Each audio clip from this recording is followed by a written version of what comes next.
L-għodwa tajba lil kulħadd. Illum 14 ta' Settembru nilqgħukom għaċ-ċelebrazzjoni Ewkaristika mill-Knisja ta' San Ġusepp Ħaddiem fix-Xemxija. Din il-Knisja hija parti mill-Parroċċa tal-Madonna tad-Duluri f'San Pawl il-Baħar, immexxija mill-Patrijiet Franġiskani Konventwali. Is-servizz liturġiku qiegħed jingħata mill-Patrijiet Franġiskani Kapuċċini u dawk konventwali.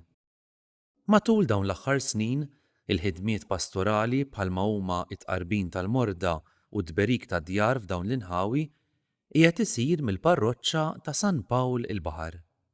Se jiċċelebra din il-quddiesa l-Isqof Awżiljarju Joseph Galjakurmi. Jikkonċelebraw il-Kapillan Patri Joseph Mamo, Franġiskan Konventwali, flimkien ma' Patri Valent Kallejja, Franġiskan Kapuċċin.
Fl-isem tal-Missier u tal-Iben u tal-Ispirtu Santu, il-paċi magħkom.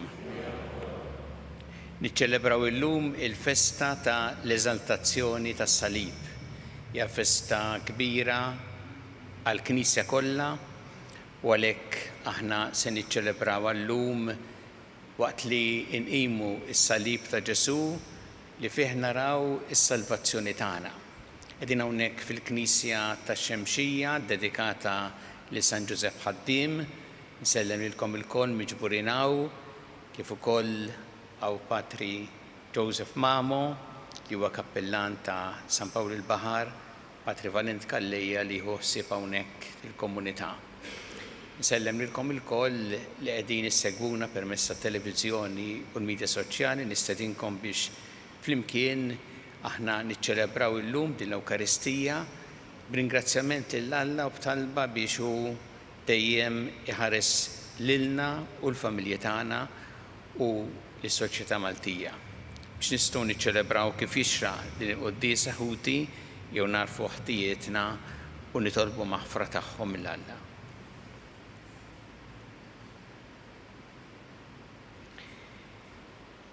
Inti t-triq li twassalna għand il-Missier mulej ħnejna. Inti l-verità li tmexxina lejn il-ġid Kristu ħnejna. Inti l-ħajja li biha ngħixu fik mulej ħnejna. Iħenna lina Alla li jista' kollox, jaħfrinna dnubietna jwassalna għal ħajja ta' dejjem. glorja l-Alla flori ta' smawiet u paċi flat l-bnedmin ta' rida tajba. Faħruk, imberkuk, nadurawk, natuk ġieħ, irroddu lek ħajr għal-glorja kbira tiegħek. Mulej Alla, Sultan tas-sema, Alla missier li tista' kollox. Mulej jibben waħdini Ġesu Kristu, mulej Alla ħaruf talla bin il-missier. Inti tneħħi dnubiet tad-dinja ħinna lina. Inti tneħħi dnubiet tad-dinja il-qatt tal-btana. Inti li jed fuq il-lemmin tal-missier ħenna lina. Għaliex inti waħdek qaddis, inti waħdek mulej, inti waħdek il-oli Ġesu Kristu ma l-Ispiritu Santu fil-glorja tal-missier Alla. Amen. Nitolbu. Nistedinkom biex din il-qoddisa nitolbu mod speċjali għal Papa Leon li illum jala 70 sena. U Alla inti rid li ibnek il-waħdini jieħu l-mewt tas-salib biex isalva l-bnedmin.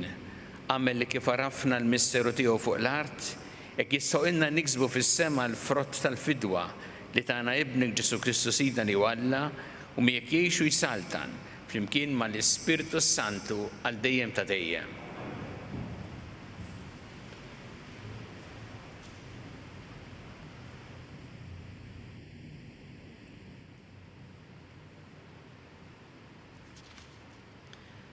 Qari mill-ktieb tan-Numri. F'dak iż-żmien x'inrefgħu il-kamp u telqu mill-muntanja Ħor, l-Iżraelin qabdu triq tal-Baħar tal-Qasab biex jaħduha bid-dawra ma' Edom.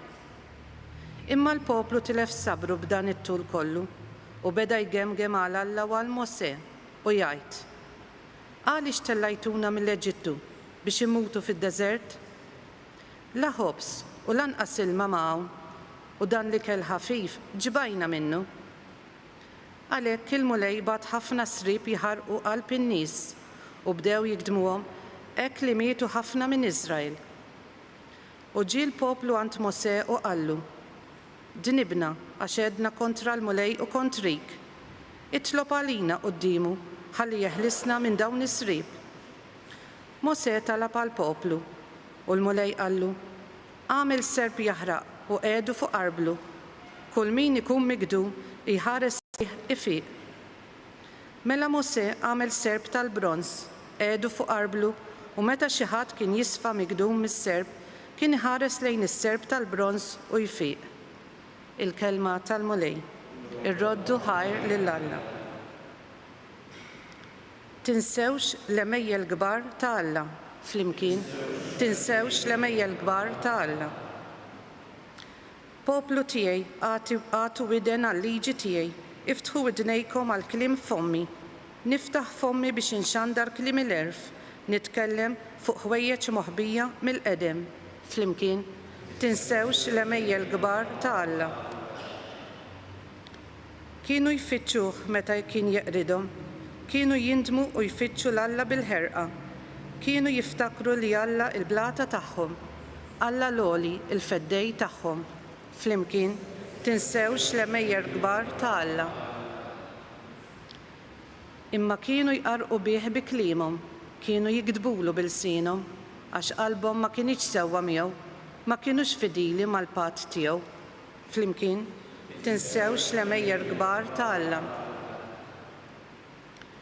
Iżda hu kien iħenn u jaħfrilhom il-ħtija, ma kienx jasal biex jeqridhom.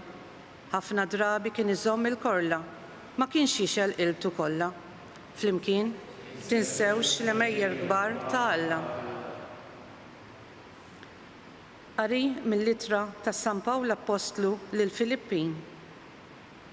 Ġesu Kristu li kellu n-natura ta' Alla ma qatx ifittex tiegħu li hu daqs Alla, imma tneżża minn kollox billi ħan natura tal-sir sar jiġbaħ lill-bnedmin u der minn barra bħal bniedem u ċekkel lilu nnifsu billi jobda sal-mewt, anzi sal-mewt tas-salib.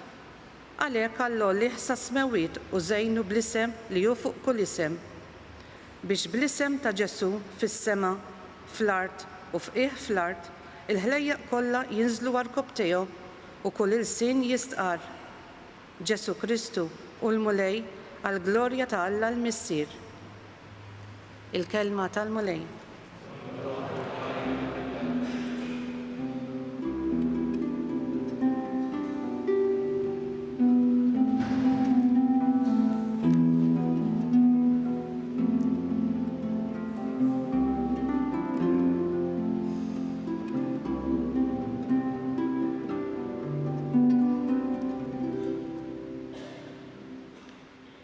Nadurawk, Kristu, u nberkuk, għax b'salibek fdejt lid-dinja.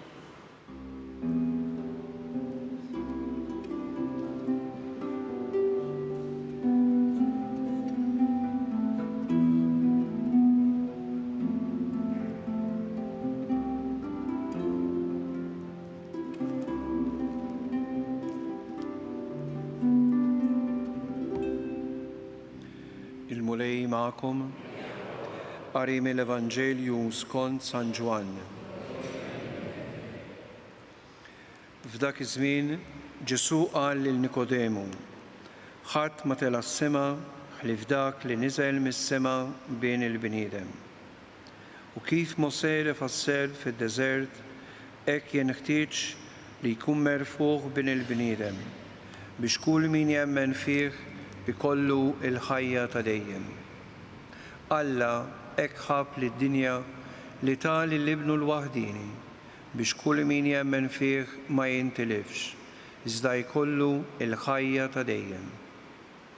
Għax Alla ma bagħatx lill-Ibnu fid-dinja biex jagħmel ħaq minnha, imma biex bih hija s-salva. Il-kelma tal-mulej.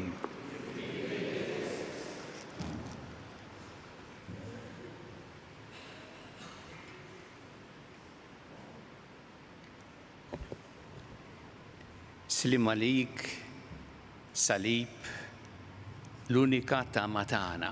Din l-iskrizzjoni illi hija meħuda minn innu antik li nkiteb fis-seklu 6 Vexilla Regis, hija iskrizzjoni illi nsibuha f'diversi postijiet taħt is-salib ta' Ġesu, taħt il-kurċifiss.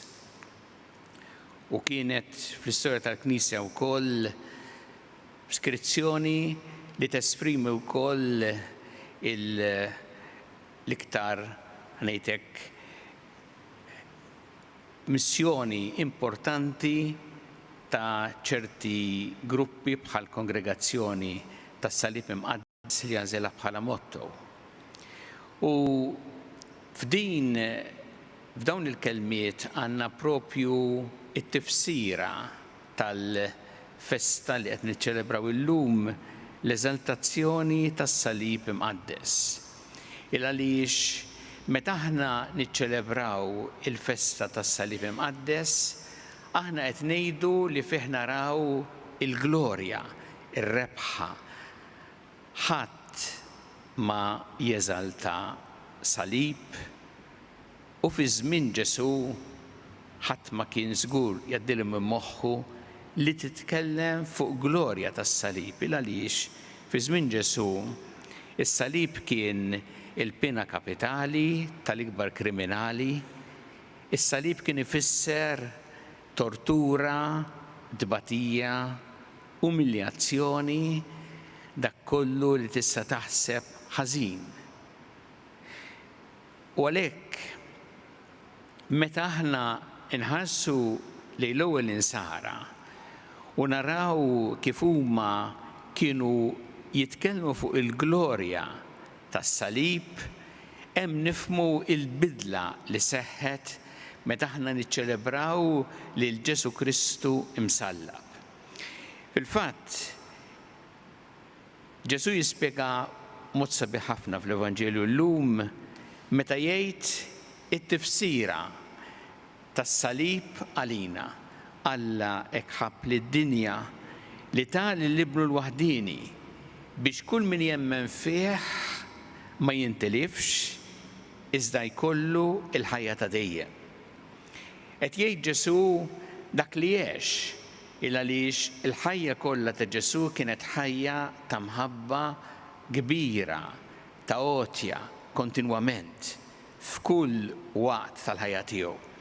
Imma speċjalment imbagħad fil-mument tal-aħħar, fil-mument tas-salib, meta lil Ġesu salbuh tawh l-ar mewt u li ma milx kif ħabb lin-nies u għamel il-ġid, u hemmhekk permezz tal-mewt fuq is-salib Ġesu jisir is-Salvatur tal-bnedmin kollha għax hemmhekk jieħu fuqu id-dnubiet tad-dinja u jsalvana permezz tas-salib tiegħu. U aħna nafu li nistgħu nitkellmu fuq il-glorja tas-salib il għaliex meta l-Ġesu salbuh u ħasbu li kien l-aħħar mument tal-ħajja tiegħu fil-fatt ma kienx hekk. Imma Ġesu qam għal ħajja ġdida. Huwa fid-dawl tal-qawmien li aħna nistgħu nitkellmu fuq is-salib ta' Ġesu bħala il-glorja tas-salib, l-eżaltazzjoni tas-salib. Xi tgħid din il-festa lilna llum fil-ħajja tagħna? U nixtieq insemmi jiena 3 punti naħseb jiswew ħafna taġid. L-ewwel nett, aħna għandna dejjem nitfgħu ħarsitna fuq Ġesu msallab u niftakru li hu s-Salvatur tagħna. U għalhekk għalina is-salib u speċjalment il-kurċifiss Ġesu msallab għandu tifsira kbira. U bir-raġun li aħna dejjem nixtiequ illi jkollna post prominenti għal Kristu imsallab. Illa li hemmhekk naraw il-Ġesu li salvana permezz tal-mewt u l-qawmien tiegħu. Hemmhekk naraw l-ikbar l-imħabba fil-milja tagħha. Ġesu li jagħti lilu nnifsu għalina biex lilna jeħlisna mid-dnub u mill-mewt. U għalhekk huwa importanti li aħna niftakru kemm is-salib għalina u għażiż. U kemm meta aħna bħalma aħna mdorrijin nagħmlu b'mod hekk sabiħ, nagħmlu s-sinjal tas-salib qabel diversi ħidmiet tagħna, qegħdin propju nesprimu dak li jfisser is-salib għalina. Ġesu illi lilna salvana, Ġesu li lilna ħabna sal-aħħar. Irrid ngħid kemm huwa importanti li aħna niftakru f'dan u li nożżu dejjem is-salib u anki s-sinjal tas-salib. Kultant jiġri innota jien anki fost aħna l-istess nies li nemmnu li qisna nibżgħu inroddu s-salib meta nkunu ma' oħrajn f'ċirkustanzi differenti. Isu s-salib troddu f'knisja okej u f'mumenti ta' ċelebrazzjoni. Ma mbagħad jekk tkun ma' sħabek, jekk qabel tiekol aħna mdorrijin inroddu s-salib u jadrawha sabiħa. Isu kultant tara min isu jistħi trott is-salib. Aħna m'għandniex għalfejn nistħu nagħmlu dak li huwa sewwa u m'għandna qatt nistqarru il-fidi tagħna fi Kristu li salvana. Nistħu biex nagħmlu affarijiet ħżien, jekk nagħmlu affarijiet ħżiena nistħu, mhux jekk nagħmlu affarijiet tajbin, m'għandu qatt ikollna sens ta' inferjorità. U s-sinjal tas-salib huwa s-sinjal tagħna l-insara. Imma barra minn hekk irrid ngħid li mhuwiex biss is-salib li aħna nroddu jew is-salib li aħna kurċifiss li aħna ndendlu, ma dak ifisser li aħna rridu nagħmlu nieħdu impenn fil-ħajja tagħna biex ngħixu it-tifsira ta' Ġesu msallab. U jekk naħsbu ftit f'Ġesu msallab aħna naraw kif Ġesu bidel dak li hu ħażin, anzi dak li hu l-għar, jiġifieri il-vjolenza, il-mibeda. Kristu msallab kien huwa riżultat ta' nies illi kellhom f'qalbhom il-mibeda, l-għejra, il-vjolenza, anki li ma jistawx għal dak li jagħmel il-ġid. U fuq is-salib Ġesu bidlu il għaliex hemmhekk għandna l-ikbar imħabba li teħleb il-mibeda. Hemmhekk għandna il-ħajja li teħleb il-mewt. Hemmhekk għandna it-tajjeb li jeleb il-ħażin. U Ġesu għamel din il-bidla għalhekk U l-istedina lilna huwa meta aħna ngħidu ngħixu dak li jfisser Kristu msallab huwa li aħna dejjem nagħmlu dawk l-għażliet li huma tassew rebbieħa fil-ħajja tagħna. Jiġifieri li nażlu li nħobbu mhux li nobodu, li nażlu li nagħmlu l-ġid mhux li nagħmlu d-deni, li nażlu li ngħidu kelma li tfarraġ mhux li ninsultaw bil-kliem tagħna, li nażlu li nġibu l-paċi u l-għaqda mhux li noħolqu id-diviżjoni, li nażlu l-ħajja mhux li nażlu l-mewt. Dan ifisser meta ngħidu ngħixu Kristu imsallab u t-tifsira li jagħti għall-ħajja tagħna. U għalhekk din is-sejħa li għamel lilna l-koll biex is-salib ma jkunx biss xi ħaġa li bih inżejnu jew ornament sabiħ imma jkollu tifsira għax ngħixuh tassew fil-ħajja tagħna. U hemm nindunaw b'xi ħaġa oħra importanti din it-trasformazzjoni li ġab Ġesu li aħna nistgħu nġibuha fil-ħajja tagħna. Kultant ngħidu meta nkunu mdawrin mill-ħażen x'tista' tagħmel? Il-messaġġ tas-salib huwa irbaħ il-ħażen bit-tajjeb. Meta inti tara tant ħażen għamel il-ġid. U hemm tinduna li ġġib bidla, trasformazzjoni.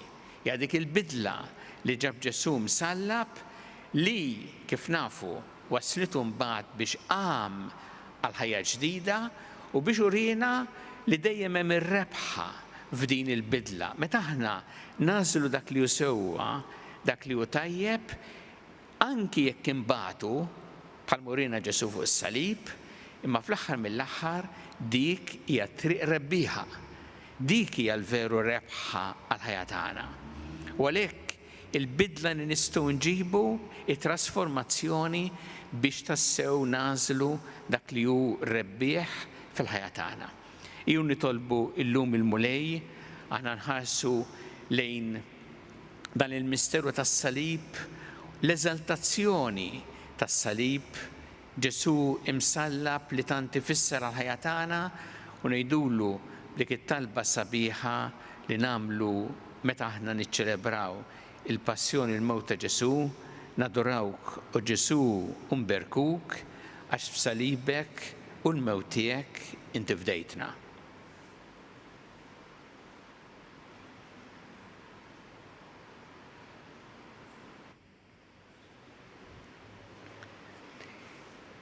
Sa flimkien nagħmlu l-isqarrija tal-fidi tagħna. Jiena nemmen fala wieħed il-missier li jista' kollox li ħalaq is-sema u l-art, dak kollu li jidher u dak li ma jidherx. U f'mulej wieħed Ġesu Kristu ibn waħdini ta' Alla, imnissen minn missier qabel kull żmien, Alla minn Alla, dawl minn dawl, Alla veru minn Alla veru. Imnissen mhux magħmul natura waħda mal-missier u biħsar kollox.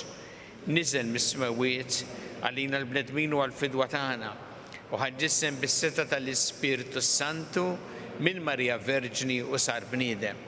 Salbu ħalina bata tat Ponzju Pilatu mietu difnuh u fit-telet jum għammen bejn l-wiet skont il-kodba mqazza u tela s-semma u qiegħed fuq il-lemmin tal-missier u għandu jiġi bi glorja biex jagħmel ħaq mill-ħajjin u mill-mejtin u s-saltna tiegħu ma jkollix tmiem. U fl-Ispirtu Santu mulejli jagħti l-ħajja li ġej mill-missier u mill-liben li jum weġġa' flimkien mal-missier u mal-liben u li tkellem f'hom il-profeti. U fi knisja waħda qaddisa Kattolika Apostolika nisqar ma'mudija waħda għal maħfra ta' dnubiet u nistenna l-qawma mill-imwiet u l-ħajja ta' żmien li ġej. Amen. Din il-festa tal-eżaltazzjoni tas-salib ejjew inresqu it-talbiet tagħna lil Alla kumulej mal-Knisja tiegħek ejna biex tkompli ix-xandar l-aħbar it-tajba tal-imħabba tiegħek lill-bnedmin kollha nitolbu. Għatina l-grazzja mulej li aħna fil-ħajja tagħna nagħtu xhieda tiegħek u xieda tal-qawwa tas-salib tiegħek nitolbu. Ejna mulej biex fil-jiem kollha ta' ħajjitna meta niltaqgħu mad-diffikultajiet ma' problema ma' slaleb fil-ħajja narfu naqdu d-batija tagħna ma' d-batija tiegħek biex tkun tassew rebbieħa nitolbu. Nitolbuk mulej għal-morda kollha fid-djar tagħhom fl-isptarijiet kemm Malta kif ukoll dawk li qegħdin għall-kura barra minn Malta u nitolbu għal dawk li jagħtuhom is-servizz u l-għajnuna li jeħtieġu nitolbu. Llum nitolbu mod partikolari għal Papa Ljun meta jiċċelebra llum is-70 sena tiegħu propju f'din il-festa ta' eżaltazzjoni tas-salib u nitolbu għalih biex il-mulejja teħlajnuna ħalli jaqdi b'dedikazzjoni b'ġenerożità il-missjoni li fdalu fideh bħala kap tal-Knisja Universali nitolbu.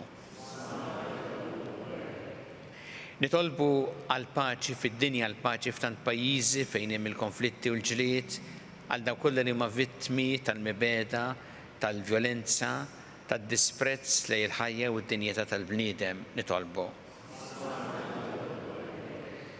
Nitolbu biex aħna dejjem nożżu l-ħajja f'kull waqt tagħha. Mill-ewwel mument ta' tnissil tagħha fejn diġà hemm ħajja umana sa tmiem naturali tagħha nitolbu. Mulejja tagħna l-qattalb li qed tagħmlulek illum u żommna dejjem fi mħabbtek bi Kristu Sidna.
Jitolbu ħuti biex is-sagrifiċċju tiegħi u tagħkom ikun joġob il-Alla l-Missier li jista' kollox.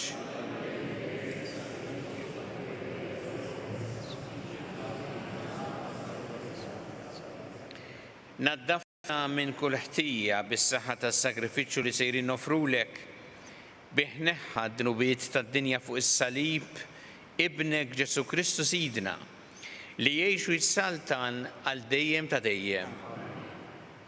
Il-mulej magħkom, nerfgħu qlubna l fuq, niżu ħajl il-mulej Alla tagħna.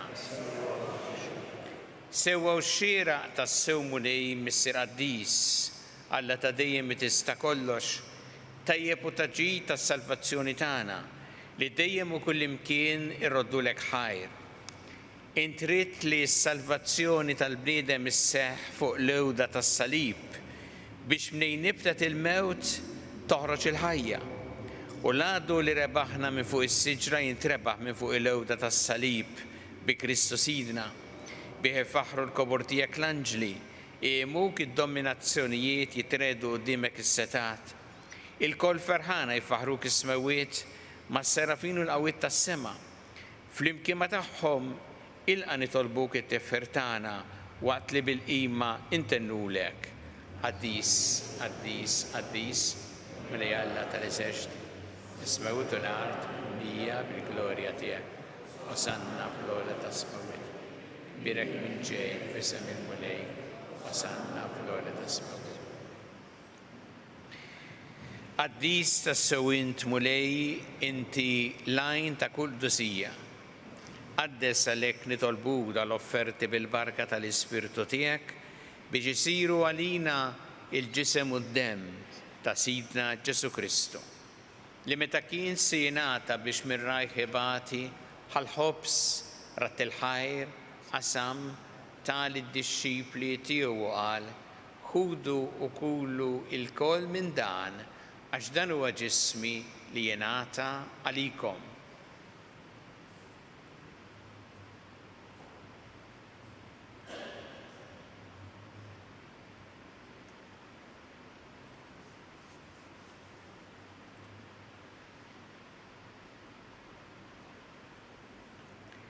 Ek ukoll wara l-ikla ħal-kalċi reġarat il-ħajr tal id-dixxipli tiegħu qal: ħudu u jxorbu minnu l-koll għax dan huwa l-kalċi ta' demmi tal-patt ġdid li jibqa' dejjem, id-demm li xxerret għalikom u għall-bnedmin kollha għall-maħfra ta' dnubiet. Għamlu dan b'tifkira tiegħi.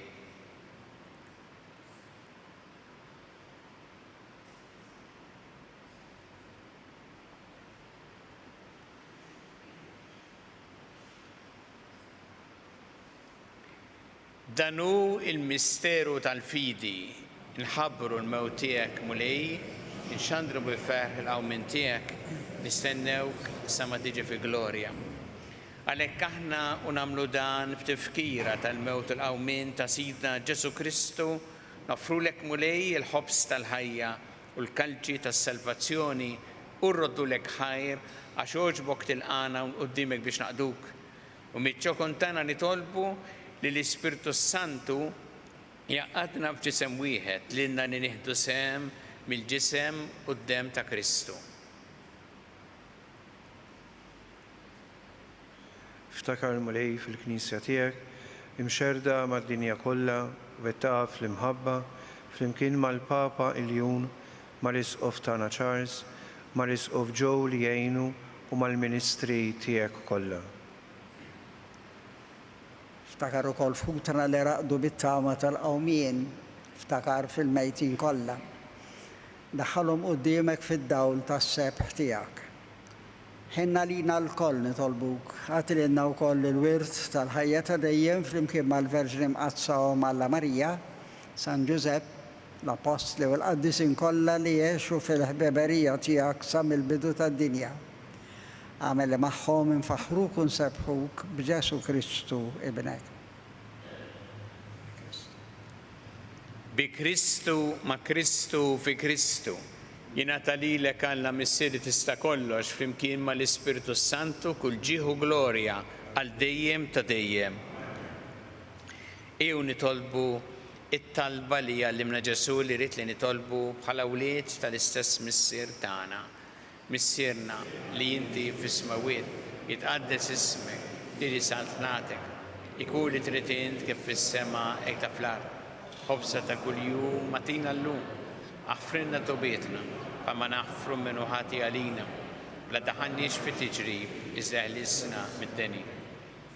Eħlisna nitolbuk mulej minn kull deni, għatina fit-tiebu ħnina tiegħek il-paċi fi żmienna biex inkunu ħilsa dejjem mid-dnub u mħarsa minn kull inkwiet. Aħna nistennew u nittamaw lejna u l-miġja tas-Salvatur tagħna Ġesu Kristu.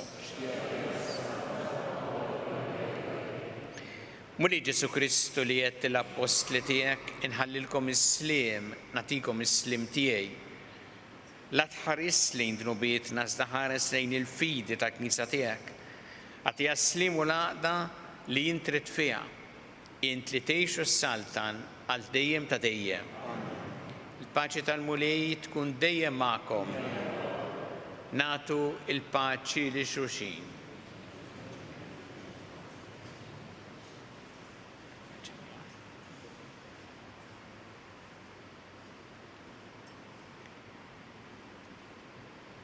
Ħaruf talla li tneħħi tnubiet tad-dinja ħinna lina. Ħaruf talla li tneħħi tnubiet tad-dinja ħinna lina. Ħaruf talla li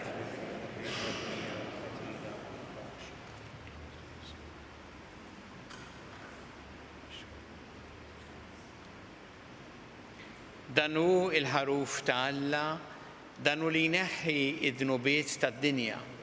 Ħen dawk li huma mistiedna l-ikla tal-ħaruf.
Nitolbu. Issa li tmajtna bl-ikla mqazza tiegħek fiċ-ċokontana nitolbuk Mulej Ġesu Kristu biex kif bdejtna bis-salib tiegħek li fih il-ħajja tagħna hekk ukoll twassalna fil-glorja tal-qawmien int li tgħixu s-saltan għal dejjem ta' dejjem.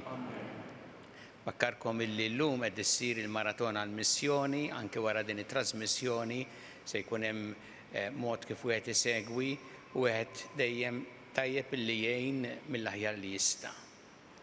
Il-Mulej magħkom. Iberikkom Alla li jista' kollox il-Missier u l-Iben u l-Ispirtu Santu. Immorru nixu fil-paċi ta' Kristu.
Grazzi tal-li naqattu magħna l din iċ-ċelebrazzjoni Ewkaristika mill-Knisja ta' San Ġusepp Ħaddiem ġewwa x-Xemxija.